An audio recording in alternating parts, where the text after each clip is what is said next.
episode of Research Lounge. Dear researchers, I'm delighted to welcome you to this Research Lounge. AI and their ethical aspect. So, eye-opening discussion these days. Is AI harmful? Can we work smoothly without AI? We are in conflict between research ethics and AI benefits as researchers, aren't we? Who will guide us? How can we get consultation in this regard?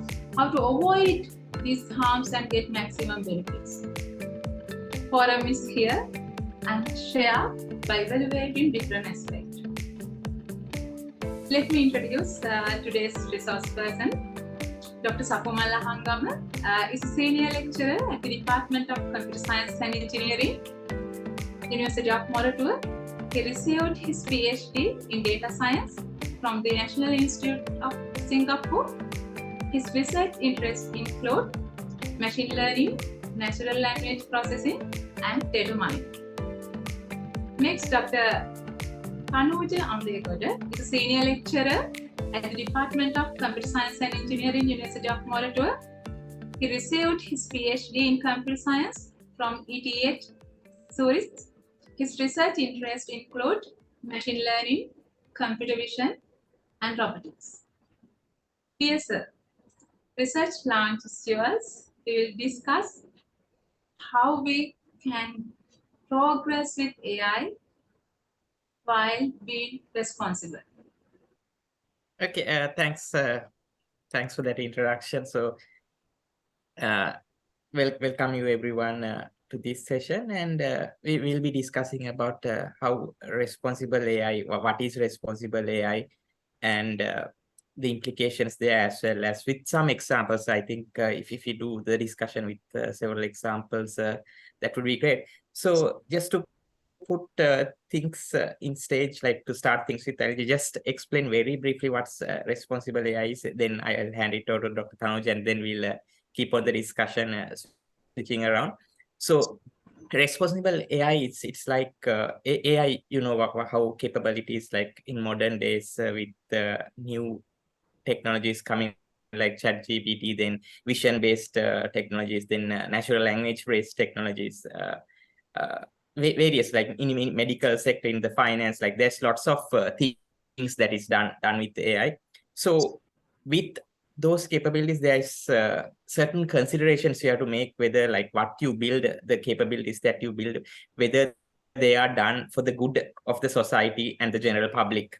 So when it comes to businesses, maybe like large organizations like Google, Amazon, and various banks, even governments might be implementing these, defense agencies will be implementing this. So when you implement these AI solutions, the practice of designing, then developing these solutions, as well as using in real practice, you always have to have the good intention, like you are running it with good intention, so that at the end, the society, as well as your end consumer and everyone in all the stakeholders are not harmfully impacted, and the impact is positive. So that's the core focus in responsible AI. So I'll hand over to Dr. Thanuja. Maybe you can add on a few ideas on top of that.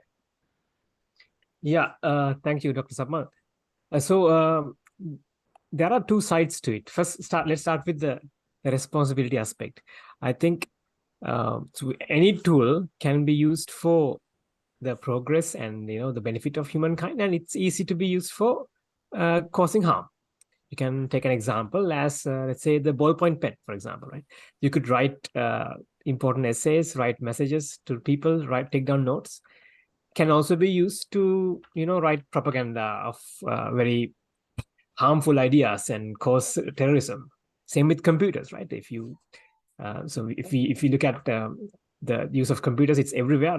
So it's a chemical manufacturing uses computers, can be used for biological weapons, but it helps a lot on the other side to organize our work, to do research and communications and data analysis, health sector, everything. So just because we want to prevent all the harms caused by computers, we cannot ban computers, right? That will be quite detrimental to the progress. I think we have had some, let's say, politicians who think, okay, there's something wrong, let's cut off the internet. Then why don't we just cut off the electricity, right? So like that, we should look at the two sides of it, and the responsibility comes because we are still going for progress. We are using these new technologies. I mean, people are researching it, and then many people are using it in a responsible way. The rule of thumb or the general theme is, let's make sure it does not cause any harm. So to break it down into several, let's say, points that we can discuss, let me show you some. It's not a slide, it's like a note that I prepared. These are the things I will show in a minute. So I hope you can see my screen. These are the aspects. So we have the impact on society, right? So what are the unintended consequences? So when we develop an application, we cannot always, if we are not careful, we won't always think all the implications. For example, let's say facial recognition systems, right? So easily it can be used for bad purposes, like stalking people, spying on people, stealing their identities, right? So how can we prevent that? So if you just use, let's say, a facial recognition application in a supermarket to keep track of how people are buying certain things and automatically bill them, right? Using the face, you could track the person, and when people are buying around using computer vision, you could pick up the actual the items that the person is buying, and then at the end it can be billed. But if the data set is exposed, if the data is exposed, it can be used by other people who are having let's say a bad intentions to let's say steal their identities and follow them, stalk them, cause them harm. So impact on society, bias and fairness. So there was an issue a few years ago, I think in the beginning of COVID times. There were some police forces, I think in the US, using facial recognition, or let's say image analysis to predict the chance of a crime happening. Right? So the idea is they have CCTV everywhere and some places, and from the image analysis using AI, they think they can predict there's something bad is going to happen, and they can deploy the forces to prevent that or to handle that. And it turned out to be extremely biased towards people who are having darker skin, right? So whenever some people with darker skin appears in a place, the red light goes off and the police will come storming in. And that's clearly racism, right? These people have not done anything wrong, but it triggered this response. So that's unfair. That's biased. It causes people harassment. We should avoid things like that. So people who have developed that system should have thought about it, right? And should have done proper testing to avoid it. The other aspect is transparency and accountability, especially when it comes to decision-making tasks. We don't like systems that support decision-making. A system like a black box, right? So if you don't know why the system says we have to, let's say, let's talk about a concrete example. Let's talk about medical image analysis. So we have, let's say, some X-rays, and a doctor can use a tool developed by AI to predict if the X-ray contains a tumor. It can say yes or no. So if it just says yes or no, it might not be helpful to the doctor because it can be maybe contradictory to his opinion, right? Why is the algorithm saying? So the doctor can say, okay, I see something here. It looks like a tumor, maybe, so then it should be a tumor. This patient might have a tumor. But if the algorithm just says, okay, no tumor, or yes, there's a tumor, then it's difficult for a human expert to coexist with such a system. It's not great for decision making, and it's bad for accountability as well, right? For accountability, you need to justify what you are deciding on. So what we want instead is the AI system to tell us why it thinks there is why it thinks, or what's the justification behind saying that there's a tumor in this X-ray image. One option could be the AI algorithm highlights the zone where it thinks there's a likelihood of having a tumor. Maybe you can use something like a heat map where the high likelihood places of tumor is shown in red and low likelihood places are shown in blue, and any color in between, just to reflect the probability of a tumor being present. So that is already a simple visualization that can be used as a justification, right? So that's transparency and accountability. The other aspect, the accountability. So, for example, if you think of self-driving cars, right, or any other AI system that can easily cause harm to people if it does not behave perfectly. So, if a person gets hit by a self-driving car, who gets the blame? Is it the car manufacturer? Is it the algorithm developing company? Is it the sensor company? Or is it just the developer personally who wrote that piece of code? Right. So that's accountability part. So particularly there are applications like that, also in medicine, right? Applications like that can easily cause harm to people. And before deploying it, such systems in the real world, we have to set the accountability systems very clear.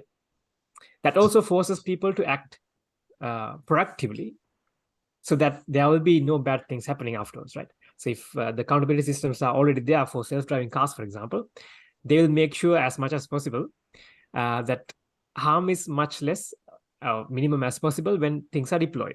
If there is no accountability, let's say, okay, since there's no human driver, there's nobody that you can sue. If that's the case, then people will not be so keen to make the systems safe, right? So accountability is an important aspect of AI safety. Then we have privacy and security. So let's talk about medical domain again. So in hospitals, or let's say in a scenario where the doctor scans X-rays of patients, and then it can predict tumor or not, cancer or not. When these things are built, we need to collect data, train these models with example diagnosis, right? So cancer data and non-cancer images have to be shown. These are very personal data. Any health record of a person is a personal personal data. It cannot be exposed to third parties without the consent of the patient, right? So that's an important issue to consider, not just in medicine, in many other, even in shopping, right? You cannot expose people's shopping patterns or what they're interested in to third parties, right? That's illegal. So that's another thing, privacy and security. Yeah, so long-term future and trust. Basically, yeah, it's more in the how it helps us to create systems that work for us. It's like a general theme. We would need things that we can trust. In general, we want systems that will not go against us by mistake or on purpose by some malicious parties. Right, that's the key points I think about AI ethics and responsible AI. Dr. Sapumal.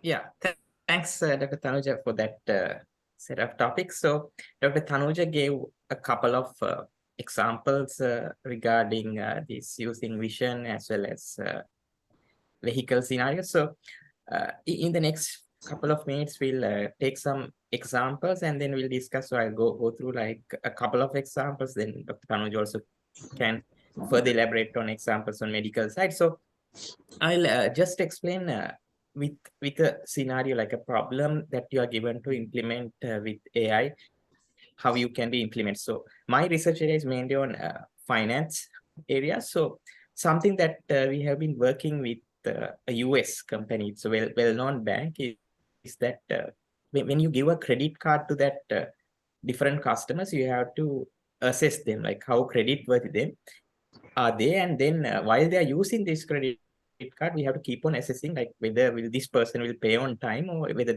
this person will not pay on time. So usually you call it, if you miss a payment on a credit card, you say that this person goes to a delinquent status. That's the term.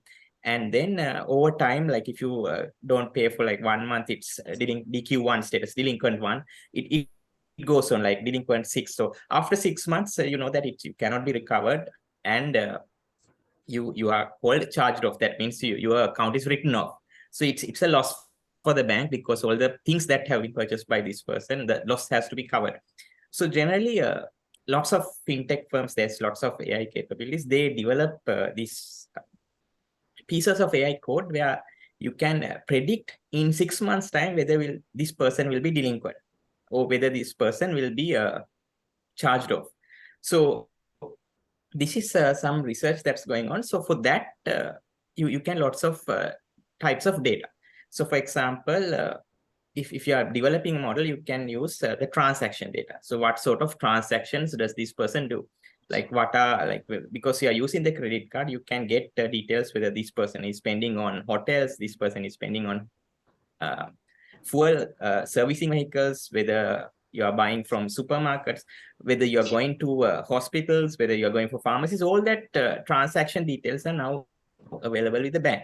Then secondly, you can use various other information, such as whether this person is employed, what's the employment status, education, the gender, race, various other parameters that you can, what's your religion. So especially like when you design a solution like this, especially when you are giving a credit card for a new customer, then these banks usually run these models and get a credit assessment. So there are general rules when it comes to, especially in US, like when you are developing something like this, that what data can be used and what data cannot be used. So especially when it comes to banks, there are certain regulations that have come. So this is part of making the AI systems responsible, that if you are developing such a model, you cannot feed demographic data. That means generally for that, these models, it's like a law and a practice where you cannot feed the gender of the person, the ethnicity of the person, the religion of the person, or the skin color. Like just as Dr. Thanuja mentioned, like flagging people when you have brown color or black color. So similarly, like these are currently built on. So whenever you are going to do a creditworthiness assessment, like model development, what you do is you have to get permission from various regulatory authorities that you are going to use this application, and you have to prove that you have done it. So one of the first tests they do is like, have you used demographic data? What sort of demographic data is used and why? So let's say you have used ethnicity, or you have used skin color, or you have used religion, or like any other personal, like maybe gender. Then they will definitely reject, like the regulatory bodies will have the right to reject the body, because then you are making this model by training bias to a certain demographic property. Like it might be like when you're trying to get a credit card, it might be the case that a certain type of people get preference over the other type of people don't get preference. So generally, like when it comes to this sort of applications, this is similar to in the insurance industry as well. Like when it comes to very small, like let's say vehicle insurance, like when you are making very small claims, going through the complete documentation process is very tough. It's like very expensive. So insurance agencies, like if it's a very small claim, they automatically process it. Like they do some AI, they use take some, maybe if it's vehicle images, they process some images, they check the customer's history, the insurance payment history, the vehicle types, and then if it's a small payment, they just automatically assess it. Again, there you cannot feed the demographic data generally, because that feeding will be making there's a potential that the model that you are trained for, like creditworthiness assessment, or like passing an insurance claim, which is depending on some sort of a demographic. So for example, let's say like because of social background, a particular set of people of a particular color, there's a high probability that they might default, or that they might have bogus insurance claims. But that data you should avoid adding. So that's one way, like how various organizations, things like in the fintech industry, they make these financial applications more ethical and more responsible by directly eliminating those factors. So what their assumption is that your demographics, your racial identity, your ethnicity, your skin color should not have any relationship to this application. So that's one application that I wanted to talk about in the fintech area. So I'll give the opportunity to Dr. Thanuja again to discuss another example. Then I'll come again to another example, and then we can continue on the discussion. Thanks. Dr. Sama, maybe should we pause for any questions from the students? Yeah, that's Anybody fine. else? Sure. One student has paused. Is there any written document regarding this ethical? Yeah. So probably they're asking if there are like particular frameworks or established guidelines for this, right? Actually, I had something prepared for this. I will just take the opportunity to present it to you. Again, the same thing. I hope you can see my screen. Yes. So there are a number of established guidelines. It's also evolving. So every year or two, there's something else. There's no like an ISO or universal standard yet, but there are different frameworks and guidelines. So one strong guideline within, or let's say it's becoming actually a law in the European Union. It's still in discussion. So it will be called AIA, the AI Act, right? So the EU Parliament, EU Commission, and some other organization, something more research-oriented organization are working together to come up with this AI Act that's addressing the responsibility or trustworthiness and ethics of AI. I will go into the details a little bit. So let's look at the overview, right? So in order to be deemed trustworthy, human agency and oversight, technical robustness and safety, privacy and data governance, transparency, diversity, non-discrimination, and fairness. So these are the things environmental well-being, accountability. Nothing too much different from the initial, like say, the idea of the responsible AI that we discussed earlier.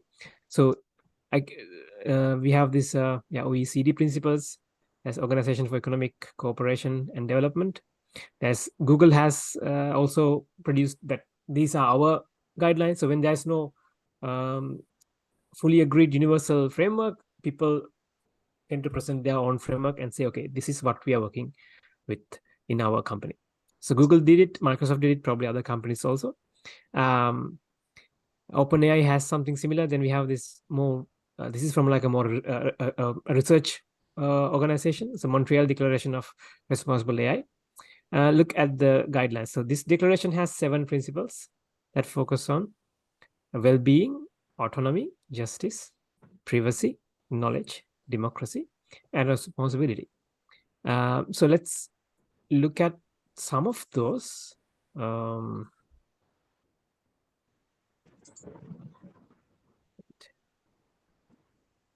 Okay. So the AI Act, it's in the works. I have to also mention something.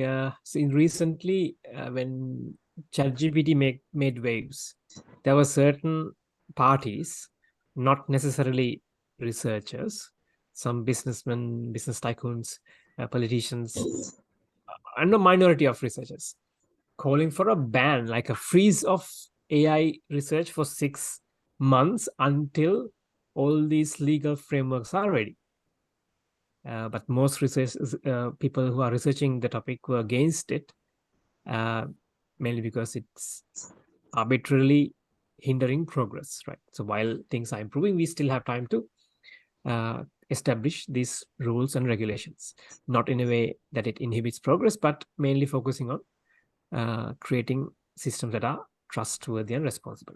So, but the guidelines, the key provisions that are agreed on are quite agreeable, at least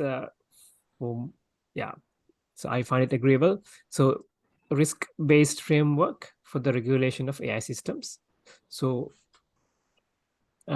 this is like the spec for this guideline, right? So once it's ready, it will create a risk-based framework for regulation of AI systems. So high-risk systems will have stronger barriers to go through, and low-risk systems, like if you are making a system to identify cats and dogs, so they're probably not a big risk, right? So you don't have to go through many legal frameworks. So things like medicine, where people's privacy is at risk, even finance, then it will be stronger. The barriers will be stronger, obviously, for good reasons. AIA will require AI systems to be transparent and accountable. AIA will ban AI systems that are used for social scoring. But maybe you have heard of it. So actually, this was an idea in China. It came initially from there, to have like so you have probably heard of the credit score, right? So based on your financial records, like loan repayments, bank balances, whatever, you will get a credit score that's considered when you apply for a loan. So certain parties in some parts of the world wanted to have a general social score. There's actually a sci-fi on it. I think it's part of, I don't remember the exact name. So everybody has a score based on everything they have done, like parking fines, going late to work, going on time, getting punished at school. I mean, so like that, and also other things like financial records. So like that, some people thought it would be nice to have a general social score, right? To rate people, and based on that, people can decide whether to get married or not, or give a loan or not, to rent their house or not, right? So very, very overarching outsourcing of people's independence to machines. So that idea sounds, I don't know, dystopian, but there were people who are trying it. I'm not entirely sure. Maybe Dr. Sapumal knows if China is actually doing something similar. Right. So the AIA, the AI Act of the EU, will ban such systems, right? Because they are likely to cause harm to fundamental rights, the independence of people, right? Right. And AIA will establish a European Artificial Intelligence Board to oversee the implementation of the regulation. Right. So the idea is still, it's debatable, because still within this framework, it can be very restrictive. So let's look at the Montreal Declaration quite quickly. So well-being of all sentient beings, right? It cannot harm anybody. Autonomy, so preservation of individual freedom. Justice, obviously, right? Declaration of do not amplify social inequalities or facilitate discrimination, right? Privacy, knowledge. So you can have a look. So the idea is, what I want to say is, it's a recurring theme. It's about not harming people, not taking away their fundamental rights, right? Not causing damage. So these are the frameworks. You could have a look at Microsoft, OpenAI, and Google's frameworks also when you have time. Yeah, good question.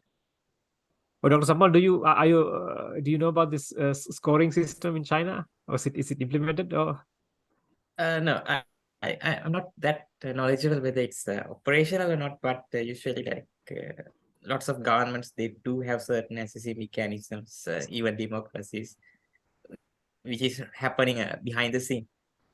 So just one thing about this regulation is that regulation is good, but there are certain things that you cannot control from regulation. Like there are certain limitations. Let's say if going for a complete ban like AI research, that's not going to be practically feasible. So let's say EU did the ban, then the rest of the world will keep on progressing on their own side. So then EU will losing out. So what you can do is, like, while the development is going on, you have to make certain regulations while you have to keep on continuing, because we are still at early stage. In my opinion, we don't know where we can go. So while we are going in that road, we can make what regulations, what controls we can add. So just adding on to that, another concept is that especially all this AI, most of the time it's dependent on your data. So there's a very high risk when it comes one single organization owning all your data. Let's say an organization like Google or organization like Microsoft. So they can do lots of things with your data because they know your online presence, who you are communicating with, what you are doing, where are you going, what you are now looking at, all those things, like, because all these devices that you control, like you're using, is connected. So especially when it comes to regulations, you have to look into those organizations which have a large control of your personal data. So especially that regulation should be targeted on those organizations on applying it. Maybe Google, maybe the banks, maybe the government. So that's where regulation come on. Not on the research. Research should go on, like it will show like what's the capability, what's not the capability. And yeah, that's my comment on research regulations, like how you want to progress with it. Yeah, Dr. Thanuja. Okay. Then I'll also dig a bit deeper into like the practicalities of this topic. So I'll talk about more image analysis or computer vision. So not all systems require to be having certain aspects like transparency or, let's say, explainability, right? There are certain systems you can justify. We don't need so much justification. We just need the output. But like my previous example in medicine, where it's quite a crucial, a critical decision made by a doctor, maybe more than one doctor, the inputs you get from any diagnostic support system has to be justifiable. So for this, we have a branch of research called explainable AI, right? That's where we discuss how to make these AI systems to provide us with the justification. So there are two aspects to it. So already we have so many black box like systems. So how can we add another layer or add another component to these systems to make them more transparent? That's called post hoc. The other aspect is how can we develop systems which are inherently, without having to add an additional component to an older system, how can we develop systems to inherently provide us a justification of the output? So before this topic of explainable AI became a main place, we already have some classical, let's say, machine learning methods that provide us with these justifications. So, for example, linear regression, if you have heard, where we have to learn. I'm not sure how much extent we are going into technical aspects, but so linear regression is where we try to come up with a linear function. Let's say we have some attributes. We learn some weights for each of the attributes to predict a certain value. Let's say if you are predicting tomorrow's temperature based on today's temperature and yesterday's temperature and the day before's temperature. So the today's temperature, yesterday's temperature, and the day before's temperature are the input attributes. Tomorrow's temperature is the output, the target. What we can do is, based on historic data, we can learn some weights for the attributes, right? Some weights for today's temperature, yesterday's temperature, and the day before. Weight is just a scalar. It's a coefficient, maybe from 0 to 1 or something you can define.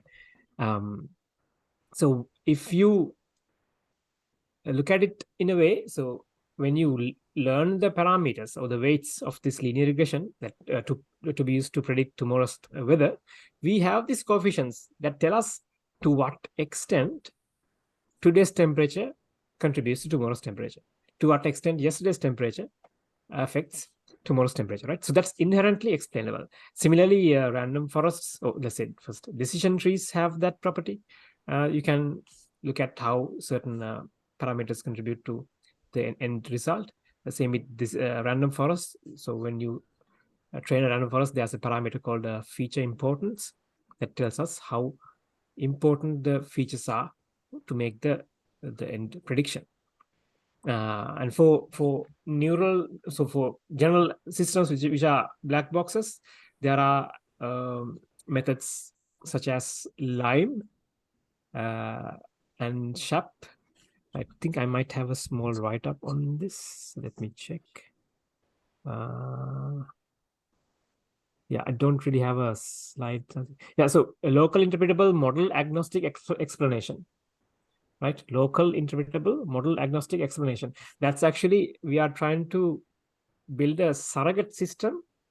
So we have the black box system, and we are trying to build a surrogate system that explains the outputs of the black box, right? So it's already available as a library. You can use it on your systems, both for structured data and now things like images as well. There's a similar one called SHAP that tries to do the thing similar to what random forests are doing. So give feature importance. How much does this input feature 1 contribute to the output? How much does the input feature 2 contributes to the output? So like that, there's a justification, right? So you could also think if it is meaningful. If you see something weird, you could either investigate it, or you could challenge or question the training process and the accuracy of the method. And for images, we have this something called class activation map. I think I can show that to you. Yeah, in a non-interpretable model that doesn't tell you why it thinks there's a tumor or not. In this case, glaucoma, right? This is a retinal image. This is a black box model. It just says normal or glaucoma. If it is an interpretable model, it will highlight the area where it sees the glaucoma, right? Wait, I think I might have a, yeah, maybe it's not the right. Okay, this is, yeah, saliency map. Saliency map is also where it tries to highlight certain areas that contributes to the end result. So there are different types of saliency maps. So it's mainly called class activation maps. So for a particular class, let's say tumor. So if you have tumor and non-tumor, there are 2 classes. For tumor class, show us the activation map, show us the pixels of the image that are contributing to the end result tumor. So like that, there are several methods that are based on that concept. So class activation map is the core idea, and there are a few other branches of that. And also there's a newer, let's say, aspect, or let's say more recent development in computer vision is transformer based architectures. So we used to have convolutional neural network based architectures since 2012 that took over all the image segmentation, image classification tasks. And around 2018, so transformers were introduced earlier for like natural language processing tasks, and people in computer vision community use them for computer vision nearly less than a year later. And that also gives us something called the attention map, that transformers provide us a way to train attention, like which parts of the images are contributing to the end result of, let's say, classification or prediction. And this can be visualized as, again, heat maps, or like highlighted areas. So yeah, there are several approaches for image analysis as well to make things more transparent, more explainable, so that we know what's going on. And these things are already out there. So it's a actively researched field. It's improving, but without you having to research new methods, already there are things you could try out. Like, yeah, you could try searching for GradCam and the vision transformer for image tasks, and also Lime and SHAP for general tasks. Oh, any questions based on that from the students? Then when we turn to a research side, so then we use AI for our research purposes and the academic purposes. So then is it okay to discuss something regarding that? Sure. Quickly, Express Dr. Nani, there's a question. What is, like, in the chat, I think it's, do you see what is like H index if there is S index developed through data mining, etc.? Wait, I cannot see it fully. I think maybe it's like what the student is asking is like, how do you make, what's the measure that certain AI application is responsible, like an index, like from I that's what I got. So for that you have to like the line, the chap, those indexes are like the ones that you can measure. So the core idea behind is like if you are making it explainable AI, or if you are making it explainable, then the core idea behind all this is like when you have an input feature for a particular model, if you can measure what's the contribution to the output, like whatever the decision that the model makes, you can quantify and like calculate a representative score, like what's the contribution from each of the inputs. That's sort of the core idea behind developing all these indexes. Like this input, I'm putting it into the model because it has this much of contribution. That answer, as an AI developer, you should be able to give. So that might be providing a partial answer based on our understanding. Maybe Dr. Thanuja, you can add on. Maybe if the student can clarify it, would be better. So did Dr. Sapumal answer you, or are you aiming at something else? Yeah, so it's also based on the social scoring, right, Dr. Sapumal? Yeah. So yeah, similar. Yeah, so not everything is stoppable, right? I mean, can we prevent somebody from killing us? If somebody really wants to kill me today, I don't think there's so much I can do about it, right? So we cannot make it perfect. So if somebody really wants to do it, yeah, there'll be always trouble. But also there'll be always good things. Probably not the answer you expected, but yeah.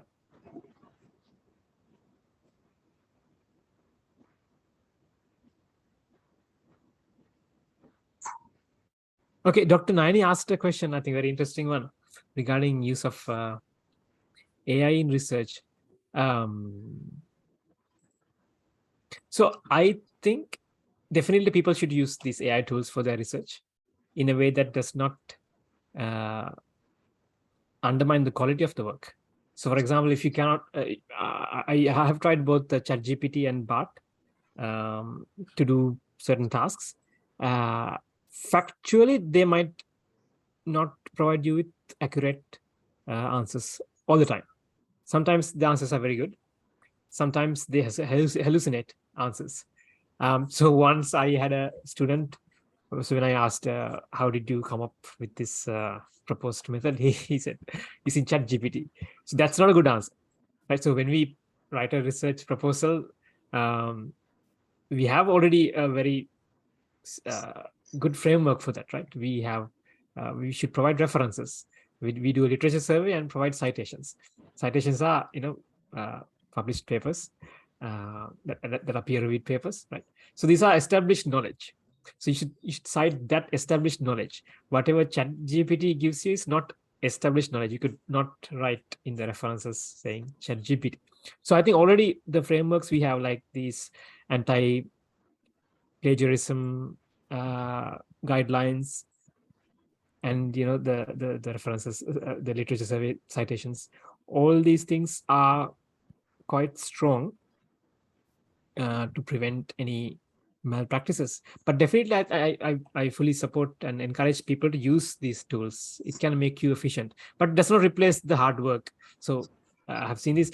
If you want to write a program, you could ask ChatGPT to write something for you, but it might not be that accurate. So if you have no idea if you don't put the effort to learn programming, you cannot use it. But if you're already good at programming, it can make you 2 to 3 times more productive, right? So it's not a shortcut. It's a tool. It does not replace the hard work. Same with research, I think. But so I have done some literature surveys. As a starting point, I think it gives a very good, like a point to start with, like even drawing tables, but you have to go through them and then check the accuracy, and you will definitely find a few places where it goes wrong. Dr. Sapumal, anything to add? Yeah, so like just the closest example, like for this session, we used ChatGPT to generate our profiles, just ask like, and there were like fundamental errors. Like for example, Dr. Thanuja was recognized, not ChatGPT, it was Google Bard, was recognized as a female. So there can be like very fundamental things, and some of the research areas I am involved was completely irrelevant. So it's good starting point. I'm just going for a very basic example, but if you're making like fundamental decisions like the direction of a research, you should be extremely careful how you use it. Because you cannot cite like on this particular day I asked ChatGPT and this was the answer. Like you cannot put that in a reference. Okay, Dr. Thanuja, I think we are running out of time. Shall we go like, do we have any other examples to go through this time, or like what should we do? Are there any questions? If not, Yeah, I would take more we can wrap. questions. I think that would be more helpful. So actually, there are many tools, many AI tools to support academics and researchers.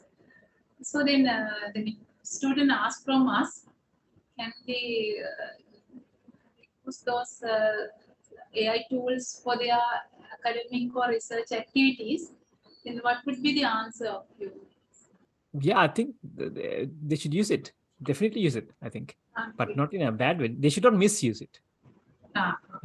They should use it, definitely. But so for example, if there's so in our department, when we give a programming assignment, now we have to give it in a lab, right, with the internet cutoff. Otherwise, people will just use ChatGPT to do it. So the thing is, if you are given an assignment to test your learning ability, whether you have learned, if you just use ChatGPT, you are just cheating, actually. It's same as asking somebody else to do your homework assignment, right? So we try to not do it in our department. We always now have programming assignments in the labs without internet. So yeah, it's really nothing much has changed. It's just a tool, and it's up to you to use it or misuse it. And at the end of the day, cheating is cheating. Yeah, They GPT or with a friend.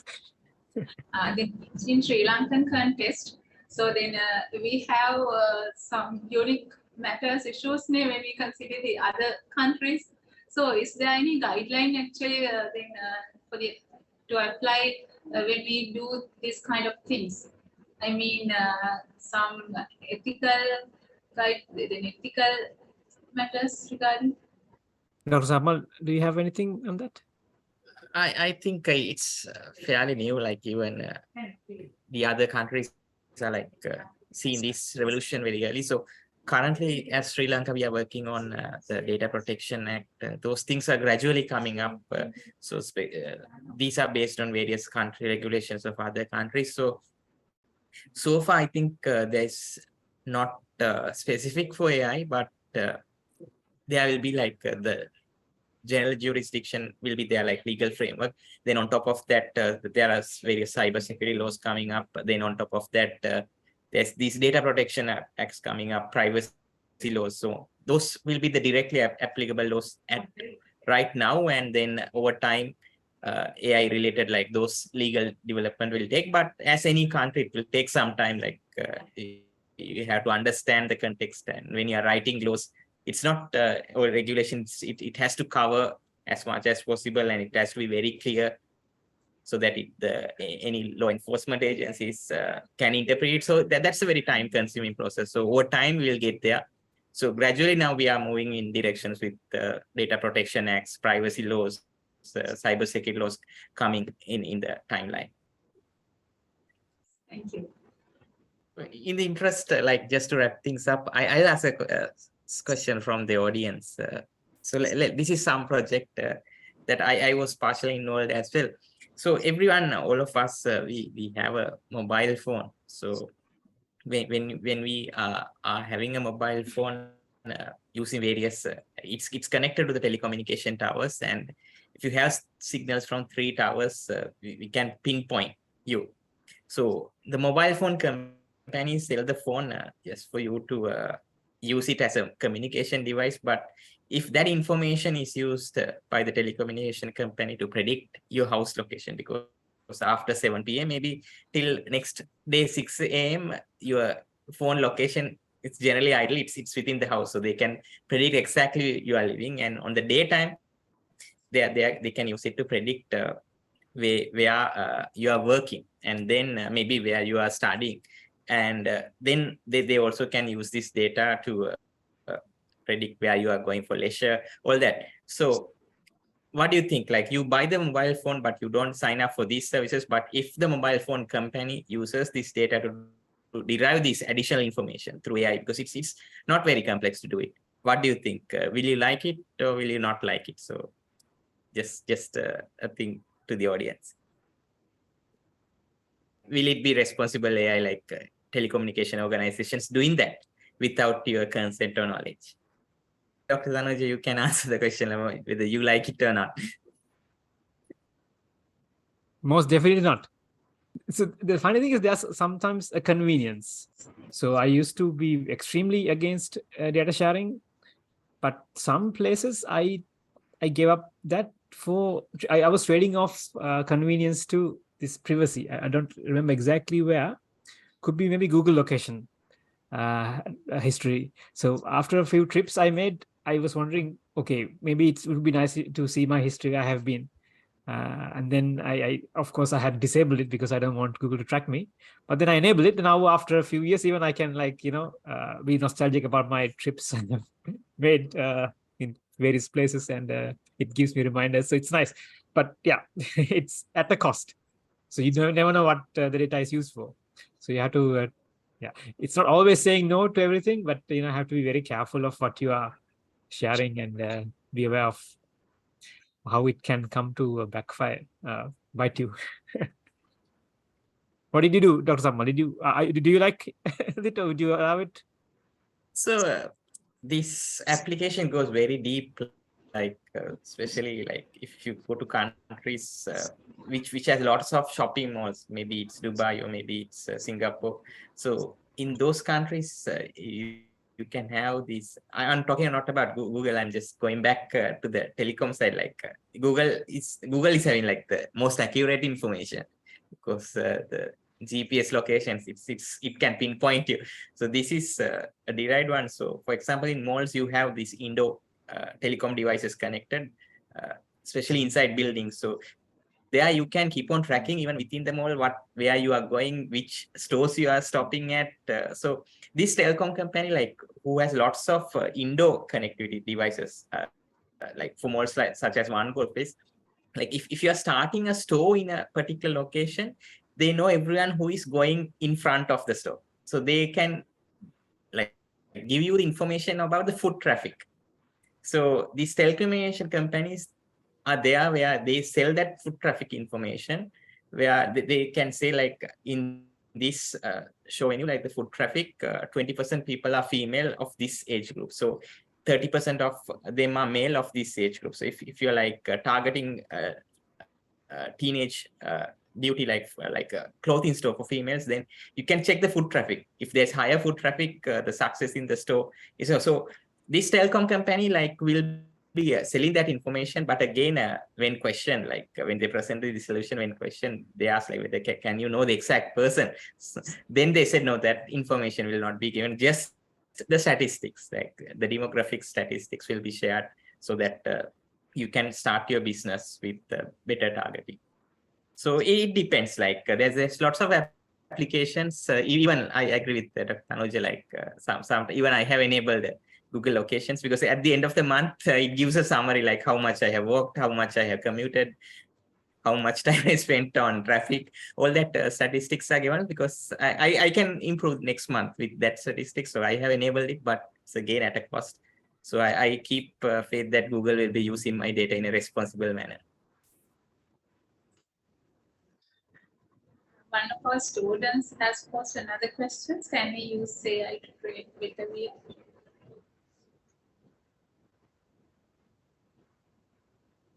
Dr. Sapumal, I think you might have something to say, because you are an expert in metaverse these days, very much involved.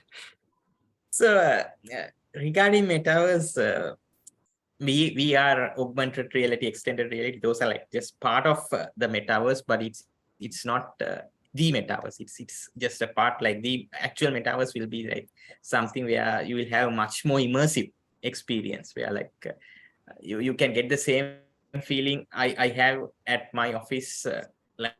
Or if I go to a concert of Taylor Swift, then someone without going to the concert, somewhere around, like maybe someone in Colombo getting that same experience. So we are, of course, there can be a lot of improvements done with AI, but I think there's lots of computations also to be done. Like processing, vision related. So AI can be part of that improvement process, but the technology also has to improve, the hardware technology, the compute processing power. That will give you a good experience with VR. So AI will be part of that, where like certain improvements can be done through artificial intelligence optimization techniques, vision-based techniques, and all that. So definitely not only VR, there'll be like lots of areas where AI can help. It will be help like detecting tumors, just as Dr. Thanuja mentioned. Then today I was at department, students research presentations where they use AI to detect the skin cancer. They use to detect lots of various things, and even they are using it to save energy. So there's lots of good things that can happen, lots of green things that can happen with AI, and it has a very big much potential which will help our lives as well, as especially help people who need the help in a very it will be like economical as well, with cost effective manner, certain things. Finally, actually, do you have any advices for students regarding this? I think I briefly mentioned this earlier on. I mean, so there are lots of guidelines and it's improving, but the basic thing about responsibility is make sure whatever you do, think it through, that it's not causing harm and does not go against any set of guidelines or rules, especially rules. But we are not limiting to ourselves to rules. We should also do the right thing. So if there's no such rule to prevent you from doing something, but you feel like it's obvious to you it might be causing harm, then definitely not do it, just because it applies to not only to AI, right? It's a general thing. So I think that is my concluding remark. But yeah, always we are pushing towards progress, right? But we can do it in a way that it's not harmful. There will be people using it to cause harm, but if we can do something about it, let's do it. But otherwise, we just have to go on with our work, right? While not breaking anything and causing harm. Dr. Sapumal, maybe something for you as well? Yeah. So on my side, I'll just summarize a key takeaway. Like I was reading some statistics reported by various research organizations. It has been reported that around, in certain scenarios, 70% of the people, more than 70% of the people, they don't trust the systems built with AI. So responsible AI will be a core part when it comes to making that trust higher, and that people who don't trust, that percentage to go down. So that's why the responsible AI is important. So with trust only, people will start using these systems. People will be more relying on these systems. So for that, there should be mechanisms. So one of the easiest ways to go there is through responsible AI, where you build trust on the users and the general public. Okay, thank you so much. We learned so many new things here. So I would like to express our heartfelt thanks to our distinguished panelists for your valuable time, for your valuable contribution to this event's success. So dear researchers, thanks for participating. So then we'll meet again at the next research launch next month. Okay, bye to all. Goodbye. Thanks. Goodbye. Thanks.